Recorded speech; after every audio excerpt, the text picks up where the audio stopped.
Hello guys, welcome to my YouTube channel Mentorgenics. I am back with another lecture about biological molecules, and for those who do not know me, I like to introduce myself. Myself is Sayyid Rahim Muzawwir, and I am not T for terrorist but B for biologist and biochemist. So today our topic of discussion is about carbohydrates, and it's from FSC part first chapter 2 named biological molecules.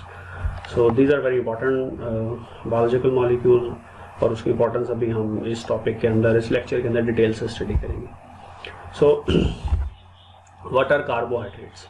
Carbohydrates are actually complex substances that on hydrolysis yield polyhydroxyaldehydes और ketone subunits. यानी कि ये chemical compounds हैं जब इनकी break down होती है hydrolysis के through. Now what is hydrolysis? Hydrolysis is a combination of two words. It comes from hydro means water, lysis means break down. It means water is broken down in this process into protons and hydroxyl group, and this breakdown will help to break a complex substance into simpler ones. It is opposite of condensation, dehydration, synthesis, another chemical reaction that we will study later. So on hydrolysis, these compounds can either produce polyhydroxyaldehydes or polyhydroxyketones. So these are organic compounds, obviously. Polyhydroxyaldehydes means these are organic compounds. These are molecules that have many hydroxyl group with aldehyde as their functional group. So polyhydroxy means they are containing two or more hydroxyl groups. At least there should be two hydroxyl groups, and either they can be broken down into polyhydroxyketones. Like these are chemical compounds having ketone or carbonyl group as a functional group and two or more hydroxyl groups. So this is the definition. You have to memorize this, and you have to write in the paper if question comes about the definition of carbohydrates. So obviously we have read it in the last topic that they are source of energy, that the immediate source of energy. So whenever you feel faint or you are out of energy, you should utilize carbohydrate or glucose. So they are present in every organism. कोई भी ऐसा cell या organism नहीं है जिसमें carbohydrate मौजूद ना हो, क्योंकि इसके बगैर लाइफ नहीं है. और हर ऑर्गेनिज्म में तो मौजूद है. It is even in every part of cell. जैसे आप सेल की मेम्ब्रेन देख लें, उसके अंदर कार्बोहाइड्रेट मौजूद है, और जो उसके सब सेलुलर स्ट्रक्चर्स हैं उनके अंदर कार्बोहाइड्रेट मौजूद है. तो कार्बोहाइड्रेट के बगैर ये चीज़ पॉसिबल नहीं है, लाइफ पॉसिबल नहीं है. Now what is the composition? There are three types of, at least there are three types of atoms. One is carbon, other is hydrogen, and third one is oxygen. And the literal meaning like there लफ्ज़ी मतलब इनका है hydrated carbons. Now what does hydrated carbons mean? It means that if the ratio of hydrogen and oxygen is same as of water in a substance, it would be known as hydrated carbon, because these compounds are having carbon, और इसके अंदर oxygen और hydrogen की जो ratio है वो water जैसी है. अब ये समझ में जा रहा है, समझ तो आ गया, लेकिन ये कैसे, मतलब किसी एग्जाम्पल से पता चलना चाहिए कि किस तरीके से ये हाइड्रेटेड कार्बन्स कहलाते हैं. अब आप देखें ये मॉलिक्यूलर फार्मूला है ग्लूकोज का, फ्रुक्टोज का भी है, ग्लैक्टोज का भी, लेकिन हम यहाँ बात करते हैं कि ग्लूकोज का मॉलिक्यूलर फार्मूला है. इसमें 6 कार्बन के एटम्स हैं, 12 हाइड्रोजन के एटम्स हैं और 6 ऑक्सीजन के एटम्स हैं. सो अगर हम इसको सिंप्लीफाई कर दें, फिलहाल हम इस कार्बन 6 को भूल जाते हैं. इस ब्रैकेट में हम देखते हैं कि 2 हाइड्रोजन हैं, 1 ऑक्सीजन है, और इसके ब्रैकेट के बाहर 6 कॉमन हमने ले लिया. तो आप देख सकते हैं कि जैसे वाटर में 2 हाइड्रोजन होते हैं, 1 ऑक्सीजन होती है, इसी तरीके से कार्बोहाइड्रेट्स में भी आप देख रहे हैं कि हाइड्रोजन और ऑक्सीजन की रेशियो 2:1 है. सिमिलरली ये द सिंपलेस्ट कार्बोहाइड्रेट है, ये डाईहाइड्रोक्सी एसीटोन भी आप इसको कह सकते हैं, या आप इसको ग्लिसरॉल्डिहाइड कह सकते हैं, क्योंकि दोनों का फॉर्मूला एक जैसा है. तो ये सिंपलेस्ट हैं. जो आपको पता होना चाहिए कि जो सबसे छोटा कार्बोहाइड्रेट है उसमें मिनिमम 3 कार्बन होता है. अब देखें यहाँ 3 कार्बन हैं, 6 हाइड्रोजन हैं, 3 ऑक्सीजन के एटम हैं. अगेन इसको हम सिंप्लीफाई करें और अगेन हम कार्बन को छोड़ दें और ब्रैकेट में देखें H2, वही रेशो है प्रोटॉन्स और ऑक्सीजन की जो कि वाटर के अंदर होती है, इसलिए इनको हाइड्रेटेड कार्बन्स कहा जाता है. फिर हम आ जाते हैं इसके जनरल फार्मूला पर. अब इसका जनरल फार्मूला है CH2OY. और इसमें x जो है वो मिनिमम 3 है और मैक्सिमम वो मैनी थाउजेंड्स भी हो सकता है। इस तरह जब y इसके अंदर है तो y जो है वो 3 से स्टार्ट होगा और मैनी थाउजेंड्स तक वो भी जाएगा।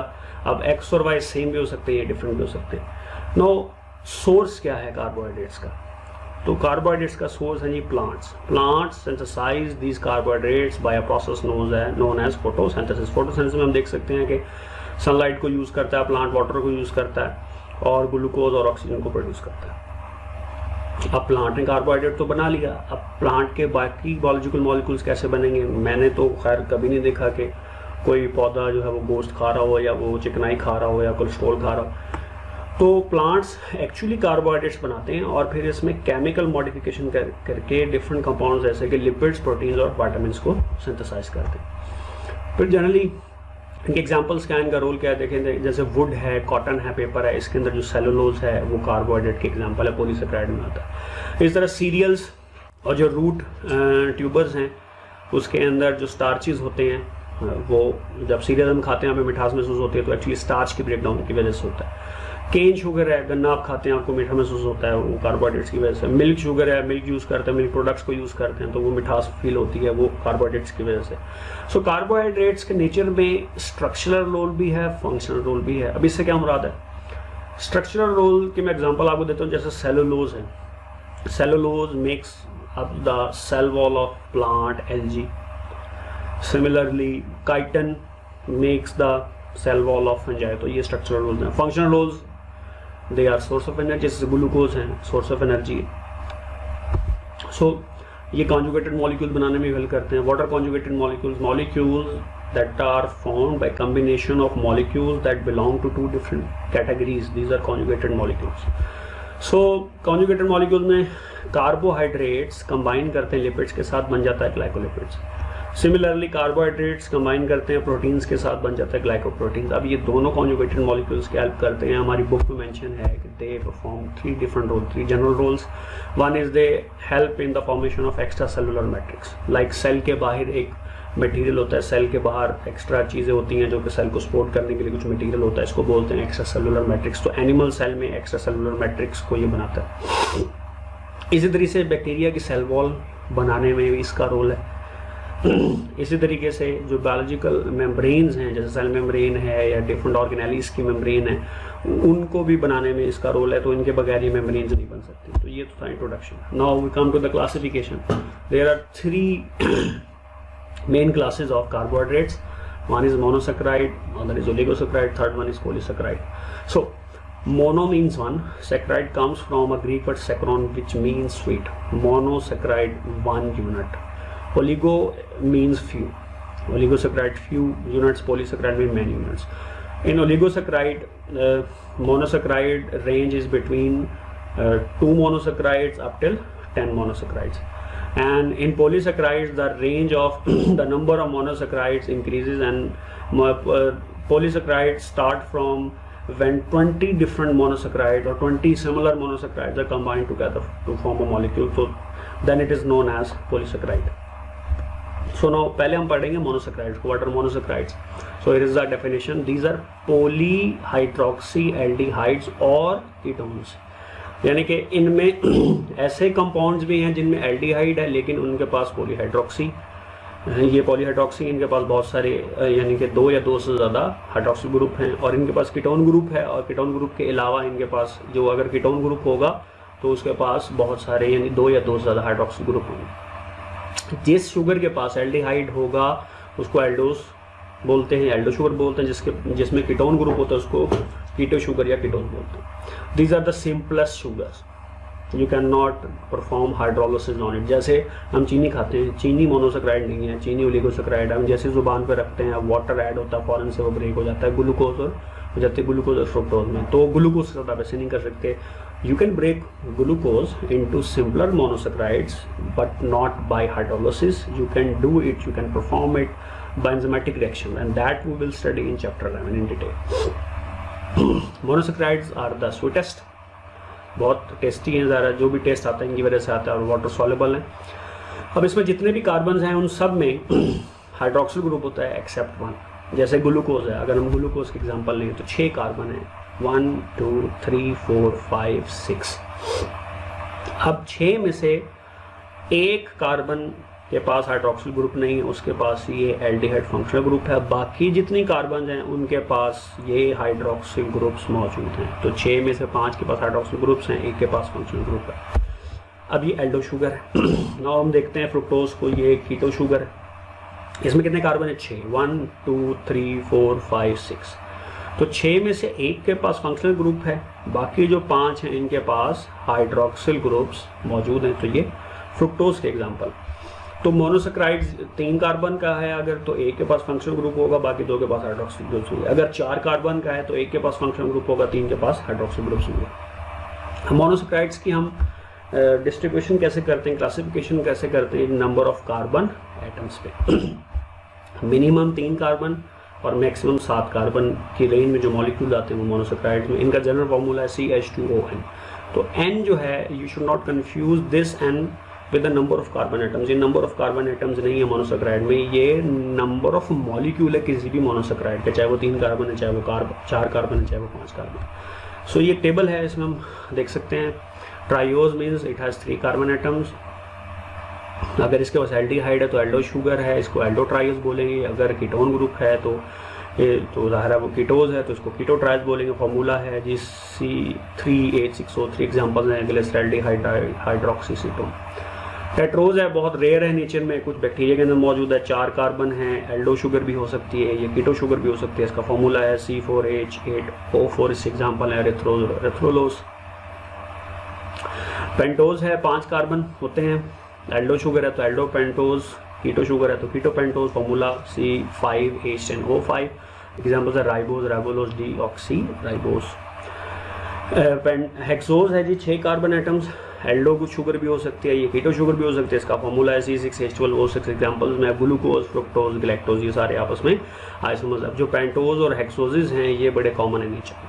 हेप्टोजेज ये भी बड़े रेयर है नेचर में। 7 एटम्स होते हैं कार्बन के। एल्डो शुगर होगी तो एल्डो हेप्टोज, कीटो शुगर होगी तो कीटो हेप्टोज। फॉर्मूला है C7H14O7। और हेप्टोलोज इसकी एग्जाम्पल है, लिखी इसलिए नहीं है चूँकि ज़ाहिर बुक के अंदर नहीं लिखी तो इसलिए मेंशन नहीं की। सुनाओ, एक कॉमन क्वेश्चन होता है बच्चों के, सर जो लीनियर स्ट्रक्चर अभी हमने पढ़े पीछे, इसको ड्रॉ कैसे करें? तो उसके सिंपल सा एक तरीकाकार है। देखिए, राइट कार्बन वर्टिकली, और यानी कि 1 2 3 4 5 6, जैसे अभी हमने पिछले स्लाइड में डायग्राम के अंदर देखा, इस तरह से उसको ड्रॉ करें। अब वो डिपेंड करता है कि कौन सा मोनोसेक्राइड है। फर्ज करते हैं जी वो ग्लूकोज है, तो ज़ाहिर उसमें 6 कार्बन है और ग्लूकोज एक एल्डो शुगर है। तो अब हमने एल्डिहाइड ग्रुप मेंशन करना है फर्स्ट कार्बन के साथ, ठीक है। बाकी रहेगा 5 कार्बन, तो बाकी 5 कार्बन के साथ आपने हाइड्रोक्सिल ग्रुप लगाना है। लेकिन चूंकि ग्लूकोज है, इसमें एक कह लें एक्सेप्शन है कि पहले कार्बन पे एल्डिहाइड ग्रुप आ जाएगा, दूसरे कार्बन पे राइट साइड पे हाइड्रोक्सिल ग्रुप आएगा, तीसरे कार्बन पे लेफ्ट साइड पे हाइड्रोक्सिल ग्रुप आएगा, चौथे कार्बन पे राइट साइड पे हाइड्रोक्सिल ग्रुप, 5वें कार्बन पे भी राइट साइड पे हाइड्रोक्सिल ग्रुप, और छठे कार्बन पे भी राइट साइड पे ही हाइड्रोक्सिल ग्रुप। सिर्फ कार्बन 3 पे रिवर्स जाता है, उसकी रीज़न हम आगे पढ़ेंगे, देखेंगे, डिस्कस करेंगे। और कार्बन के चूंकि आपने 4 बॉन्ड्स कंप्लीट करने हैं तो हाइड्रोक्सिल ग्रुप के ऑपोजिट साइड पे आप हाइड्रोजन आटम लगा देंगे, ठीक है जी। तो आपने इस तरीके से चेन बनानी है। तो अब इसमें एक रूल है कि एल्डिहाइड ग्रुप जो है वो एंड ऑफ चेन पे आता है, या फर्स्ट में आएगा या लास्ट में आएगा, जबकि कीटोन ग्रुप जो है वो चेन के इन बिटवीन आएगा। तो इन रूल्स को यूज़ करें और आप कोशिश करें कि राइबोज, फ्रुक्टोज और गैलेक्टोज के लीनियर स्ट्रक्चर को ड्रॉ करें। अब जो ज़्यादातर मोनोसेक्राइड्स हैं जब वो सोल्यूशन में जाते हैं तो वो रिंग फॉर्म में चले जाते हैं। ये लीनियर स्ट्रक्चर आप देख लें, जैसे ये डाइहाइड्रोक्सीसीटोन का, ये कीटोज है, ये ग्लिसरॉल्डिहाइड का, ये एल्डोज है। इसमें between the chain ketone group आ रहा है, इसमें स्टार्ट के अंदर एल्डिहाइड ग्रुप आ रहा है। इसी तरह आप ये देख लें, डी ग्लूकोज में पहले कार्बन के साथ एल्डिहाइड ग्रुप है, राइबोज में पहले कार्बन के साथ, चूँकि एल्डोज शुगर है, फ्रुक्टोज ये कीटोज शुगर है, इसमें पहले के साथ नहीं है, ये बिटवीन द चेन इसके अंदर आ जाता है। ये लीनियर स्ट्रक्चर है। लेकिन जब ये सोल्यूशन में जाते हैं तो ये रिंग स्ट्रक्चर बना लेंगे। जैसे कि ग्लूकोज है, जब ये सोल्यूशन में जाएगा तो ये रिंग स्ट्रक्चर बनाएगा और इसके स्ट्रक्चर को बोलते हैं glucopyranose.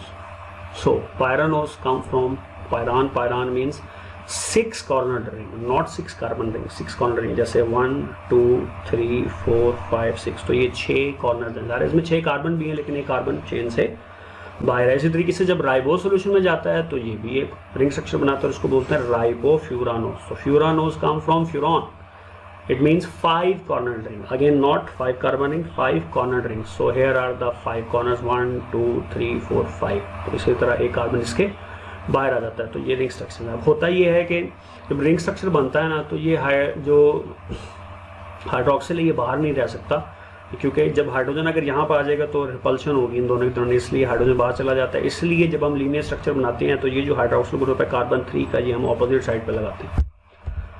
So glucose free state में सारे फ्रूट्स के अंदर मौजूद है, लेकिन ज़्यादातर ग्रेप्स के अंदर है, अंगूरों में, फिग्स में, जिसे अंजीर बोलते हैं, डेट्स, खजूरों के अंदर।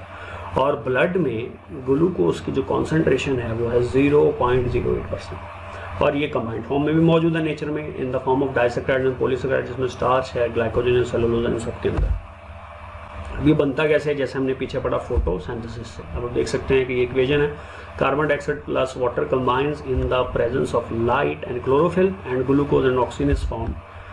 सो in this process, the whole process, 6 carbon dioxide molecules are combined with 6 water molecules in the presence of light and chlorophyll and forms 1 molecule of glucose and release 6 molecules of oxygen। लेकिन ये इतनी simplify नहीं, equation नहीं है, ये इतनी simplified equation नहीं है। इसके हम डिटेल पढ़ेंगे चैप्टर 11 में। लंबा प्रोसेस है, लेकिन सिर्फ समराइज करने के लिए इस वजह से लिखा हुआ है। सो तो 10 ग्राम ऑफ ग्लूकोज बनाने के लिए 717.6 kilo calorie of solar energy is required. और ये जो सोलर एनर्जी है ये ग्लूकोज के मॉलिक्यूल में स्टोर हो जाती है इन the form of chemical energy, carbon hydrogen bonds की फॉर्म में, जैसे हमने पहले पढ़ा हुआ है पिछले लेक्चर में कि कार्बन हाइड्रोजन बॉन्ड्स जो हैं वो सोर्स ऑफ पोटेंशियल एनर्जी है। और जब ग्लूकोज कोई भी लिविंग ऑर्गेनिज्म खाता है तो उसकी बॉडी में सेलुलर रेस्पिरेशन होती है और उसकी ऑक्सीडेशन से वो कार्बन हाइड्रोजन बॉन्ड्स ब्रेक होते हैं और वो एनर्जी अवेलेबल हो जाती है इन द फॉर्म ऑफ एटीपी। कुछ एक दो इंटरेस्टिंग फैक्ट्स हैं कि डेली आपको कितनी कार्बोहाइड्रेट्स चाहिए, कितनी शुगर चाहिए। इट रेंजेस बिटवीन 225 to 325 ग्राम, इससे कम भी ना ले, इससे ज़्यादा भी ना ले। और बहुत ज़्यादा ग्लूकोज मत खाएं, चीनी से परहेज़ करें, कोशिश करें, क्योंकि वायरसेस फीड ऑन ग्लूकोज। आपको तो लगता है कि हम बहुत कैंडीज़ खा रहे हैं, बहुत मज़ा आ रहा है, टेस्ट बड्स हमारे बहुत खुश हो रहे हैं, जश्न मना रहे हैं, पीने पा रहे हैं, लेकिन एक्चुअली वायरसेस आपकी बॉडी में इस पर खुश हो रहे होते हैं, आपको बेवकूफ़ी पे हंस रहे होते हैं कि ये बंदा हमारा पेट भर रहा है। तो इसलिए ज़्यादा ग्लूकोज से परहेज़ करें। ज़रूर खाएं कार्बोहाइड्रेट्स, लेकिन इसकी रेंज 325 ग्राम से ज़्यादा नहीं होनी चाहिए। अब इन टॉपिक से रिलेटेड क्वेश्चन जो कि पास पेपर्स में आ चुके हैं, मसलन in free state glucose is present in Rawalpindi में आया था। किसमें होता है जी? डेट्स में। Monosaccharides which are rare in nature and occur some bacteria, हमने पढ़ा हुआ है ये beta tetrose. Define carbohydrates, define करें कार्बोहाइड्रेट्स को, जैसे हमने पहली स्लाइड में किया था कि chemical compounds that on hydrolysis produce either polyhydroxyaldehydes और polyhydroxy ketones. What is the source of carbohydrates? Obviously plants, different types of plants are the sources of carbohydrates. What are monosaccharides? These are polyhydroxyaldehydes और ketones. And उसमें आप थोड़ा सा detail लिख दें, monosaccharides की classification को थोड़ा मेंशन कर देंगे, कैरेक्टरिस्टिक्स को लिख दें। What is the percentage of glucose in the blood of healthy person? 0.08% हम पढ़ चुके हैं।